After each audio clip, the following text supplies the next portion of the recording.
नमस्कार, जनप्रवास लाईव्ह मध्ये तुम्हा सर्वांचं स्वागत। आज कोल्हापूर येथील ऐतिहासिक दसरा चौकात राजेश क्षीरसागर यांच्यासाठी प्रचार रॅली, बाईक रॅली आयोजित केली आहे। काही लोकांची प्रतिक्रिया घेऊया आपण या ठिकाणी। लोक प्रेमाने आलेले आहेत, असं काय नाही। लोकांना फक्त व्हॉट्सअप ग्रुपवरनं ह्याच्यातनं सोशल मीडियातनं फक्त सांगितलेलं लोकांना की अशी रॅली आहे, तर लोक 9 वाजल्यापासून येऊन थांबलेले आहे। ते पेनड्रॉइव वगैरे सगळं झूट आहे ते, कारण ते त्यात काय तथ्य नाही आहे। कारण आता इलेक्शन 2 दिवसावर राहिले, त्यामुळे सोशल मीडियावर टाकण्यासाठी काय ना काय तर लबाड चालू आहे सगळं।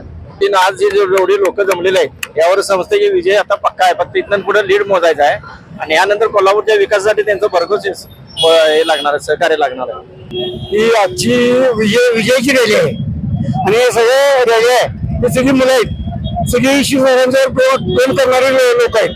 कुणी पैशाने वाढली पोरं नाहीत किंवा पेट्रोल गेली पोरं नाहीत, सगळी दादांच्यावर प्रेम असणारी पोरं आहेत। विरोध करणारच काम विरोध करणारच आहे।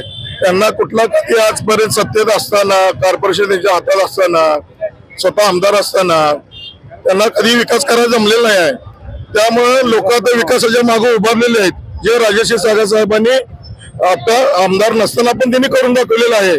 कोल्हापूरसाठी एवढा मोठा निधी अखंड महाराष्ट्रात पहिल्यांदाच या माणसांना आणलेला आहे, कोल्हापूरसाठी निधी। याच्या अगोदर जे मंत्री झाले, आमदार झाले, खासदार झाले, याच्या अगोदर कधी कुठल्याही नेत्यानं कधी निधी आणलेला नाही आहे आणि हे विकासाचं काम हे राजेश क्षीरसागर साहेबांचं हे जनतेला दिसलेलं आहे। त्यामुळे जनता एवढी प्रचंड प्रमाणात त्यांच्या मोठ्या पाठीशी ताकदीने उभे राहिलेली आहे।